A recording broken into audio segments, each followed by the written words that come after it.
UTI, yung mga sintomas na akala mo UTI pero may iba ka pa palang seryosong sakit.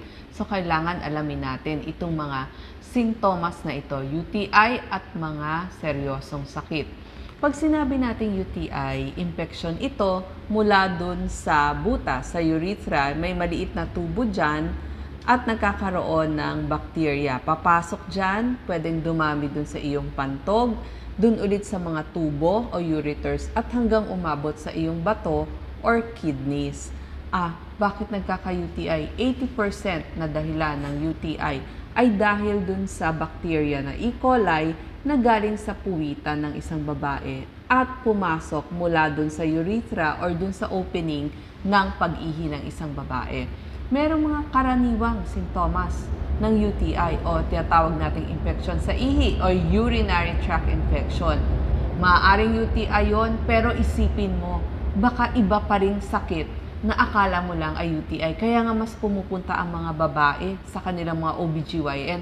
Akala problema dun sa puwerta. Yun pala, madidiscover UTI or iba pang mga sakit. Number 1 na sintomas ng ating UTI yung frequency. Ibig sabihin, madalas pumunta o umihi sa banyo at tinatawag na urgency. Parang gustong-gusto mo nang umihi.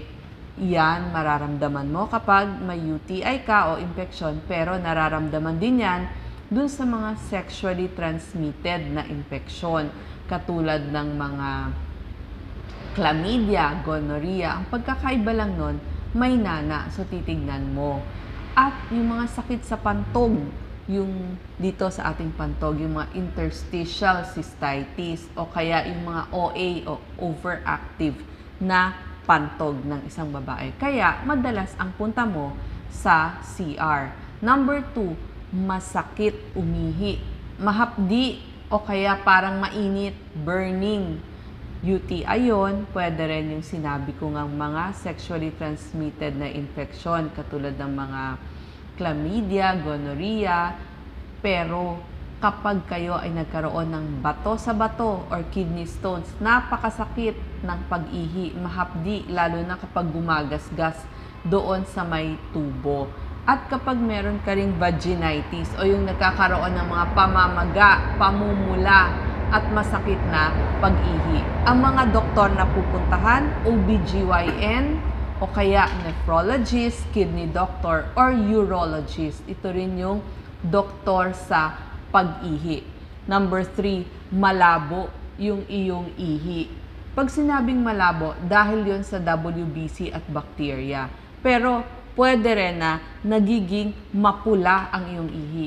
Pink tinge or kaya mapula. Ibig sabihin naman nun, may RBC sa iyong pag-ihi. Pwedeng UTI, pero pwede rin kidney stones. Yan. At saka, ang pinakaayaw natin ay yung tinatawag na cancer sa kidney. So, kapag umihi kayo ng dugo, punta na agad sa doktor kasi senyales po yan ng cancer sa kidney. Minsan isang beses lang, kaya wag nating babaliwalain. Pwede rin masakit sa puson, dito sa bandang puson ng isang tao. Maliban sa UTI, baka naman may problema sa ovaryo o ovarian cyst, endometriosis, o meron din tinatawag na pelvic inflammatory disease. Merong infeksyon sa reproductive system ng isang babae. Pwede rin na masakit dun sa iyong balakang. Masakit ang balakang. Madalas nating ramdaman yan. Iniisip natin, ako baka rayuma lang. Pero pwede din yon na UTI. Bato sa bato, ganun din yon. O kaya, baka may sakit ka na sa kidney, kaya masakit talaga dun sa iyong balakang. So, dapat pumunta agad sa iyong doktor. Pag nagkaroon din ng fever at chills, yung parang tinatrangkaso ka, mataas na lagnat, nanginginig, maginiginaw, UTI, sakit sa kidneys, pwede rin bato sa bato. Pero pwede rin na appendicitis yun. So, kailangan mabilisan. Pag ito po may fever and chills, punta na po agad sa doktor kasi maaring umabot na dun sa inyong kidneys ang infection. Meron din naman masakit sa pagtatalik katulad nito. Pain pagkatapos or during talik, pwedeng pelvic inflammatory disease, pwedeng endometriosis, pwedeng myoma, at yung iyong UTI. Pero meron, nagsusuka, nausea and vomiting, suka ng suka. So ito, kapag suka kayo ng suka, UTI o kaya infeksyon, yung mga sexually transmitted, pwede rin infeksyon dun sa puwerta, pero pwede rin naman appendicitis, parang tinatrangkaso ka. Yun po. At kapag maamoy yung iyong puwerta at may discharge, pwedeng UTIs, kaya naman sexually transmitted na mga infection sa puwerta, o kaya mga yeast infection. Hapo, medyo wala kang ganang gumalaw, parang mahinang-mahina ka. UTI, sakit sa kidney, ang mga kidney failure, talagang mahina sila. Punta na agad sa iyong doktor. At saka pag cancer, may kasamang pamamayat bukod dun sa iyong pagkahapo. Tapos, meron din mga hindi karaniwang sintomas. Pero, hindi mo inaakalang UTI, pero UTI pala yon. Ito ang nangyayari sa mga seniors. Halimbawa, number 1, yung nag-iiba yung pag-iisip nila, confused sila, may deliryo. Ito, yung hindi mga maipaliwanag na dahilan. Bakit parang naiba yung pagkausap natin dun sa ating senior? So, pwede nyo pong isipin na baka UTI po yun, kasi hindi siya karaniwang sintomas. At hindi mapakali yung behavior nung senior ninyo, yung balisa siya. Nangyayari din to sa mga may edad na seniors kapag nagkaka-UTI sila. Bakit nagkaka-UTI? Ay isang babae. Una sa lahat kasi kapag babae, nakita nga natin na simula dun sa butas o urethra, maikli lamang. So kapag yung E. coli na galing sa puwitan umakyat, mabilis lamang umakyat. At nakita din nila yung mga sexually active o aktibo sa talik, sila yung mas nagkakaroon ng UTI. Kasi oras lamang or 1 o 2 araw, pwedeng mag-multiply na yung bacteria at magkakaroon na ng UTI. Kasi pagpasok nun dun sa opening, sa pantog, paakyat na yun sa kidney. Tapos nakita din nila yung mga gumagamit ng diaphragm sa kanilang birth control, mas nagkaka-UTI. O kaya naman yung mga dati na nagka-UTI. Kasi nung nag-antibiotic sila, napatay yung good bacteria, mas dumami yung mga hindi magandang bacteria. Yung mga pregnant din, kasi hindi nasisimot yung ihi nila, nakapatong kasi yung ulo ng sanggol dun sa kanilang pantog. So, lagi may naiiwan. So, yung natitirang ihi, doon nagmumultiply yung bacteria. Yung mga babaeng menopause, pagbaba ng estrogen, nawawala yung mga good bacteria katulad ng lactobacilli. So, mas dumadami yung E. coli. Ganon din sa mga babaeng may buwa o yung prolapse. Kaya ang kababaihan, mas nagkaka-UTI compared sa kalalakihan. Ito, mabilis umakyat Pagpasok dito sa urethra, tuloy-tuloy na yan. Ngayon, paano natin mapiprevent ang ating UTI? Pag naguhugas tayo ng tubig, magsimula sa harap papunta sa likod. Ganun din kapag gumamit tayo ng tissue, harap palikod. Kasi di ba sabi ko nga, sa puwitan galing yung E. coli.